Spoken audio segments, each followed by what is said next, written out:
Oh man, no, there's no. You just gotta do it yourself. Look, there's nobody behind you. Look. Movie की starting में हमें एक घर दिखाया जाता है जहां एक लड़की अपने बॉयफ्रेंड के साथ बंधी हुई है। जिसने भी उन्हें बांध कर रखा था वो उन्हें बहुत ज्यादा टॉर्चर कर रहा था, लेकिन वो लड़की जैसे तैसे वहां से बाहर निकल जाती है। जैसे वो अपने आप को छुड़ाती है, वो अपने बॉयफ्रेंड के कमरे में जाती है। उसका बॉयफ्रेंड उसे वहां से भाग जाने के लिए कहता है, क्योंकि उसे पता था कि अगर वो दोनों फिर से पकड़े गए तो जिसने उन्हें बांध के रखा था वो उन दोनों को मार देगा। वो लड़की वहां से भाग जाती है, लेकिन वो किडनैपर भी उसका पीछा करता है। किडनैपर के हाथ में हुक जैसा एक हथियार होता है। वो भागते भागते एक पहाड़ की चोटी तक पहुंच जाती है, लेकिन वो किडनैपर उसका पीछा नहीं छोड़ता, इसलिए वो पहाड़ से कूदकर अपनी जान दे देती है। सीन शिफ्ट होता है और हमें एक कपल दिखाया जाता है जिनका नाम माइक और शेरिल होता है। ये दोनों जंगल में कैंपिंग करने जाना चाहते हैं, इसलिए दोनों फॉरेस्ट डिपार्टमेंट में परमिशन के लिए जाते हैं। वो दोनों फॉरेस्ट ऑफिसर से जंगल में ट्रैकिंग की जगह पूछते हैं। वो फॉरेस्ट ऑफिसर बताता है कि ये जंगल सेफ नहीं है, लेकिन यहाँ कहीं भी ट्रैकिंग की जा सकती है, लेकिन उन्हें जंगल में चौकन्ना रहना होगा।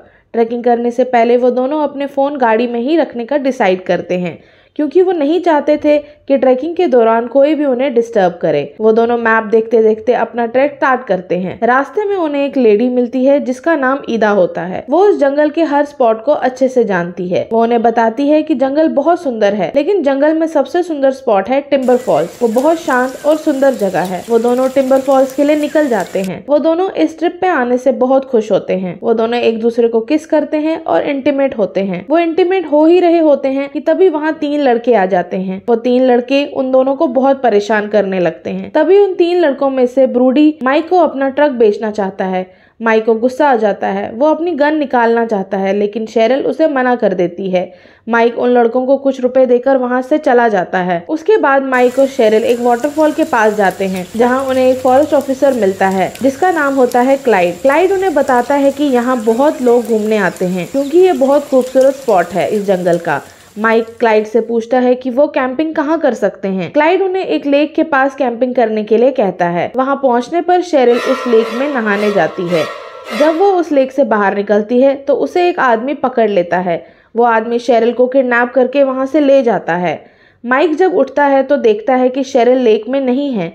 माइक उसे ढूंढने लगता है, लेकिन शेरिल उसे नहीं दिखती। तभी माइक को उन 3 लड़कों में से 2 लड़के आते हुए दिखते हैं। उनमें से एक लड़के के हाथ में शेरिल की टॉवेल होती है। माइक उन दोनों को बहुत मारता है। उनमें से एक लड़का वहां से भाग जाता है। माइक दूसरे लड़के से पूछता है कि उसकी गर्लफ्रेंड कहाँ है। वो लड़का माइक को बताता है कि उसे नहीं पता कि शेरिल कहाँ है। उसे शेरिल का टॉवेल रास्ते में पड़ा हुआ मिला था। माइक उस लड़के को इतना पीटता है कि वो बेहोश हो जाता है। माइक शेरिल को ढूंढता हुआ जंगल की ओर भागने लगता है, लेकिन गलती से उसका पैर एक फंदे में फंस जाता है, जिससे उसे बहुत दर्द होता है। तभी वहां पर ईदा आ जाती है। ईदा माइक को अपने घर ले जाती है और उसका ट्रीटमेंट करती है। ईदा माइक की बहुत सेवा करती है। माइक ईदा से शेरिल के बारे में पूछता है। ईदा उसे तसल्ली देती है कि वो शेरिल को ढूंढ लेंगे। तभी ईदा के घर के बाहर ब्रूडी आता है। वो माइक को ढूंढ रहा था, क्योंकि माइक ने उसके आदमियों को बहुत मारा था। ईदा माइक के लिए सूप बनाती है और उसे माइकल कहकर बुलाती है। माइक को शक होता है। वो सूप नहीं पीता। वो ईदा से पूछता है कि वो उसे माइकल क्यों कह रही है, क्योंकि उसे माइकल सिर्फ उसकी माँ बुलाती थी। तभी उसे याद आता है कि उसका पासपोर्ट रास्ते में कहीं चोरी हो गया था। हो ना हो वो पासपोर्ट ईदा ने ही चुराया था। माइक वहां से जाने लगता है, लेकिन ईदा माइक पर हमला कर देती है। दोनों में लड़ाई हो जाती है। लड़ते लड़ते ईदा बेहोश हो जाती है। माइक को वहां एक गुप्त दरवाजा दिखता है। वो शेरिल को ढूंढने लगता है। वो दरवाजा एक बेसमेंट की ओर जाता है, जहां छोटे बच्चों को प्रिजर्व करके रखा था। माइक शेरिल को वहां देखता है। वो शेरिल की रस्सियां खोलता है। तभी वो आदमी जिसने शेरिल को किडनैप किया था वो वहां आ जाता है। वो अपने हुक वाले हथियार से माइक पर हमला करता है और हथौड़ा मार के उसे बेहोश कर देता है। शेरिल वहां से भाग जाती है। रास्ते में शेरिल को क्लाइड की कार दिखती है। वो क्लाइड के पास मदद के लिए जाती है। क्लाइड उस आदमी को डांटता है कि शेरिल वहां से कैसे भाग गई, और क्लाइड शेरिल को एक रॉड से सर पे मारता है। रात को वो लोग शेरिल और माइक को दूल्हा दुल्हन की तरह तैयार करते हैं। वो अजीब सा आदमी ईदा का भाई डीकन होता है। क्लाइड कहता है कि वो लोग बाइबल को बहुत मानते हैं, क्योंकि माइक और शेरिल ने शादी से पहले ही संबंध बनाए, इसलिए इस पाप से मुक्ति के लिए वो उन दोनों की शादी करवा रहे हैं। डीकन ईदा को वहां से गोद में उठाकर अपने कमरे में ले आता है और माइक को दूसरे कमरे में लटका दिया जाता है। तभी ईदा वहां आती है और डीकन को वहां से भगा देती है। ईदा और क्लाइड पति पत्नी हैं। क्लाइड माइक को बताता है कि वो और ईदा कभी माँ बाप नहीं बन सकते, इसलिए वो चाहते हैं कि माइक और शेरिल उनके लिए बच्चा पैदा करे। इसके बाद वो माइक और शेरिल को एक कमरे में लाते हैं और उन्हें इंटीमेट होने के लिए कहते हैं। अगली सुबह ईदा वहां आती है और चेक करती है कि उन्होंने पिछली रात को कुछ किया या नहीं, लेकिन माइक और शेरिल ने कुछ नहीं किया था। क्लाइड माइक को धमकाता है कि अगर उन्होंने उनकी बात नहीं मानी तो वो उन्हें रोज तड़पाएंगे। डीकन एक ब्लेड से माइक के पेट को काट देता है और उसके ऊपर अल्कोहल डाल देता है। माइक भी चिल्लाने लगता है। ईदा भी शेरिल की एक उंगली काट देती है। ब्रूडी माइक को खोजता हुआ वहां आता है, लेकिन कुछ देर पहले ही क्लाइड ने माइक की कार को झील में डुबो दिया था। वो ब्रूडी से कहता है कि वो दोनों वहां से जा चुके हैं। रात होते ही क्लाइड और ईदा माइक और शेरिल को एक ही कमरे में ले आते हैं और उन्हें उनके सामने ही इंटीमेट होने के लिए कहते हैं।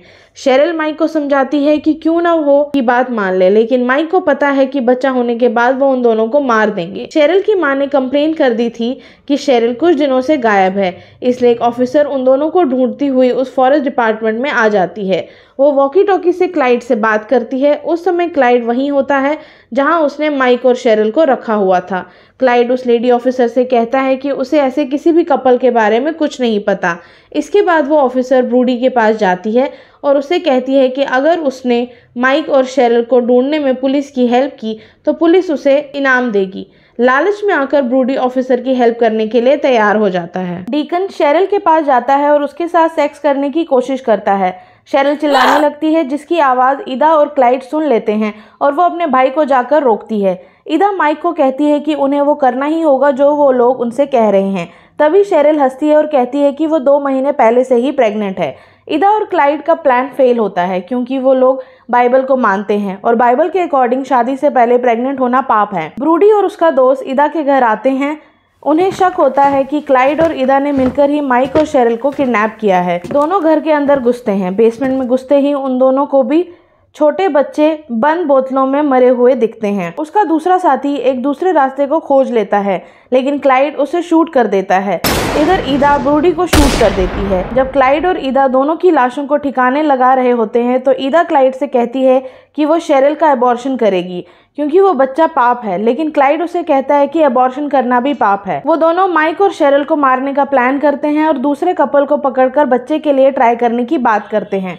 इधर मौका देखकर माइक अपने आप को आज़ाद कर देता है। जब क्लाइड उन दोनों को मारने के लिए आता है तो मार्क चाकू से क्लाइड के गले पर वार करता है। क्लाइड नीचे गिर जाता है। माइक उसकी गन छीनता है और उसे शूट करता है। ईदा गोली की आवाज़ सुनकर वहां आती है और क्लाइड की बॉडी देख गुस्से में मार्क पर चाकू से वार करती है, जिससे मार्क जख्मी हो जाता है। इधर शेरिल जैसे तैसे खुद को छुड़ाकर ईदा के सर पर वार करती है। ईदा बेहोश हो जाती है। माइक और शेरिल वहां से भागने लगते हैं। माइक क्लाइड की वॉकी टॉकी खोजता है जिससे वो हेल्प बुला सके। शेरिल ऊपर जाकर वॉकी टॉकी खोजती है, लेकिन वहां डीकन उस पर हमला कर देता है, लेकिन हाथापाई में डीकन के गले में ही क्रॉस लगता है जिससे वो मर जाता है। शेरिल को वहां फोन मिलता है जिससे वो मदद बुलाती है। इसके बाद हमें 1 साल बाद का सीन दिखाया जाता है जहां माइक और शेरिल अब खुशी से एक दूसरे के साथ रह रहे हैं। उनकी एक छोटी सी बेटी होती है।